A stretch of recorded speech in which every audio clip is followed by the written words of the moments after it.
kumain kami ng pakwan. Tapos, itinanim namin yung 3 buto. Pero isa pa lang ang nakikita kong lumalabas. Ayan. Bale, ito na yung pang ano niya guys. Ito na yung pang 15 days niya. Tapos, isinalik. Dito ko lang siya tinanim sa may mga okra. Ayan, sa mga okra. Pag medyo lumaki na siya, ililipat ko siya sa isang pot para makabelo.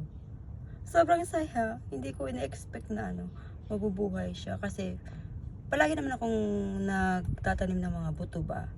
Pero, itong pakwan, first time kong magtanim na talagang fresh na kinain namin. Tapos, tinanim lang namin yung mga buto. Ayan. Diba?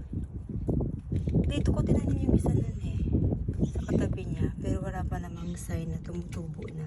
Isa lang talaga. Yun lang, i-update ko kayo pag lumaki na to ha. Yun lang, bye.